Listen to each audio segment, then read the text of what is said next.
Hello class, आज हम discuss करेंगे मेमोरी। इसका फर्स्ट पार्ट जो है उसमें हमने डिस्कस किया था meaning, process and types of memory. आज सेकंड पार्ट में हम डिस्कस करेंगे laws of memory, stages of memory and strategies of developing good memory. So चलिए शुरू करें।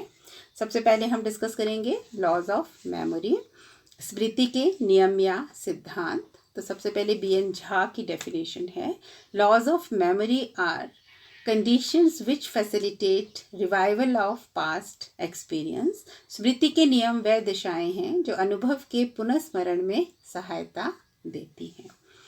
अब जो लॉज ऑफ मेमोरी हैं, ये तीन लॉज हैं या तीन नियम हैं।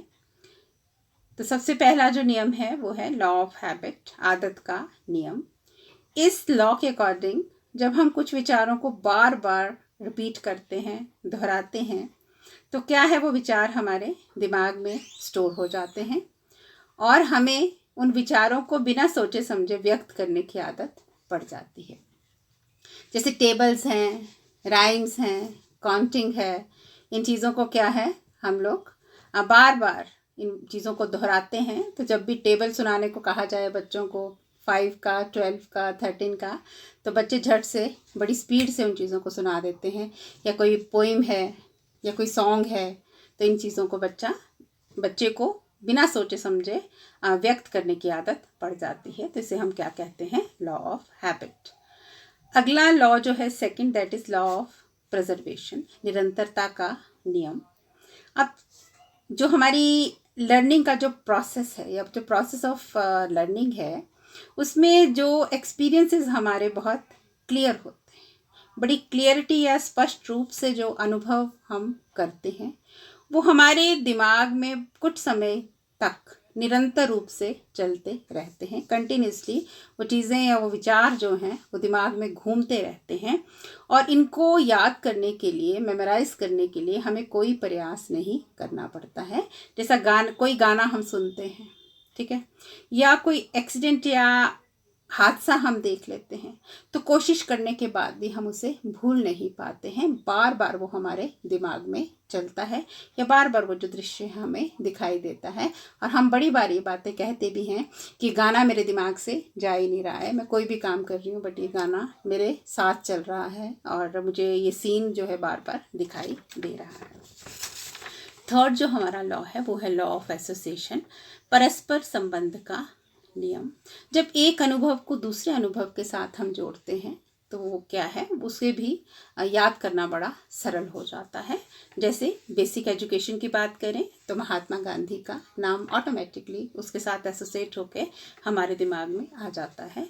या 2 अक्टूबर की बात करें तो उसके साथ 2 अक्टूबर को महात्मा गांधी जी का जन्मदिन आता है तो हमें एकदम याद आ जाता है। और ये 2 चीज़ों के बाद हमें लाल बहादुर शास्त्री जी का जन्मदिन भी याद आ जाता है। तो ये क्या है, लॉ ऑफ एसोसिएशन।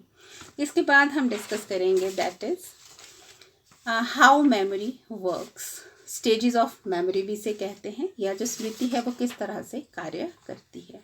तो सबसे पहले हमारा आता है इनकोडिंग, कूट संकेतन, स्मृति चिन्हों का बनाना, स्टोरिंग अ मेमोरी ट्रेस। इसमें क्या है, याद करने वाली जो सूचना है या जो भी इंफॉर्मेशन है जिसे हमने याद करना है, उसे एक भाषा या संकेत में हम परिवर्तित कर लेते हैं, ठीक है, उस चीज़ को सरल बना देते हैं ताकि वो हमारे दिमाग में स्टोरेज के योग्य हो जाए। The process by which information is initially recorded in form to usable memory. Second है स्टोरेज, संचयन करना।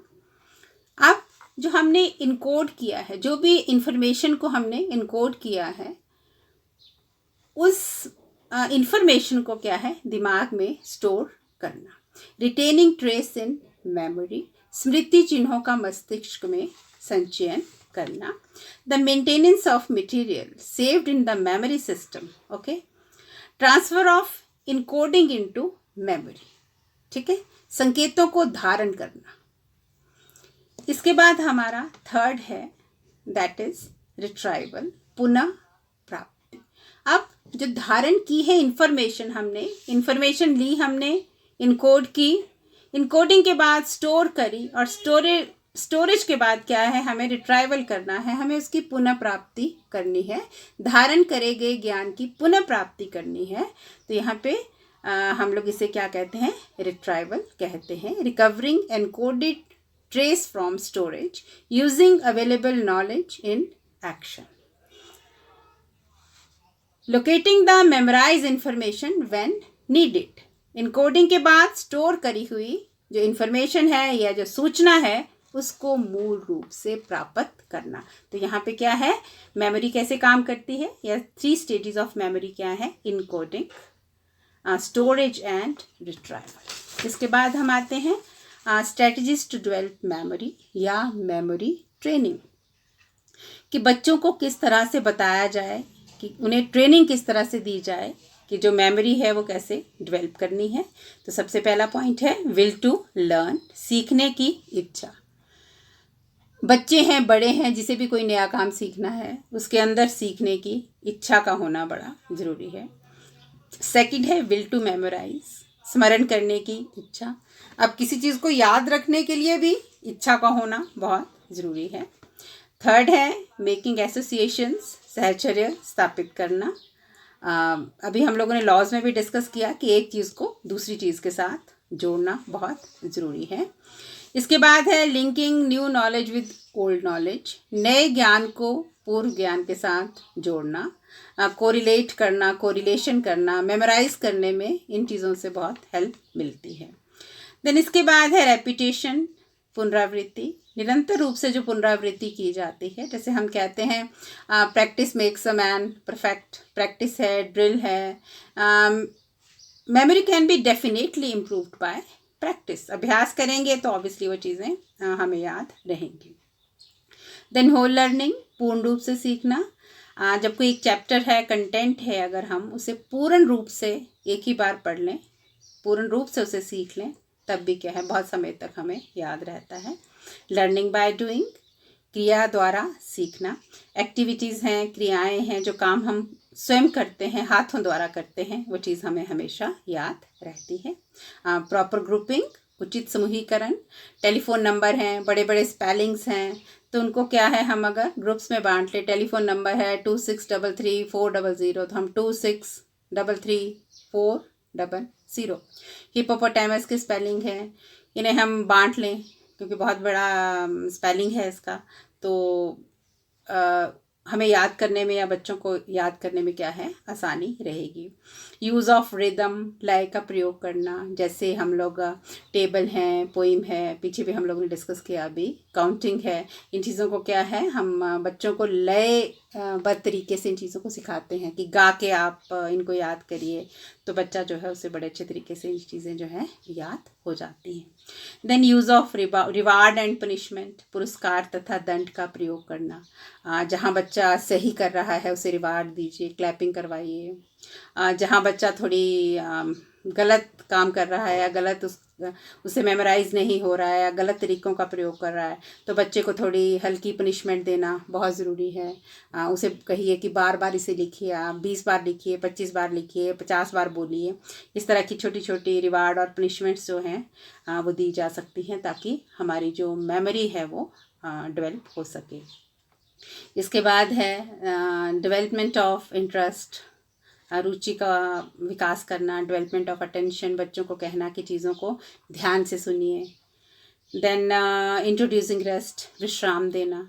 पढ़ने के बाद क्या है, थोड़ा विश्राम देना। जैसे हमारा स्पेस्ड अनस्पेस्ड मेथड है कि बीच में थोड़ा रेस्ट करना बहुत ज़रूरी है। इसके बाद है यूटिलाइजिंग मैक्सिमम सेंसेस, सुनना, देखना, टीचिंग एड्स का प्रयोग करना बहुत ज़रूरी है। देन मोटिवेशन, बच्चों को प्रेरणा देना, उन्हें टाइम टू टाइम क्या है, अभिप्रेरित करना। इसके बाद है लास्ट वाला use of memorising techniques.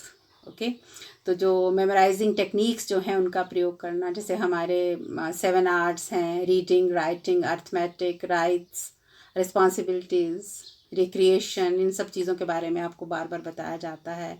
3 A's हैं, एज, एबिलिटी, एप्टीट्यूड। 4 H हैं, H's हैं, head, heart, hand and health.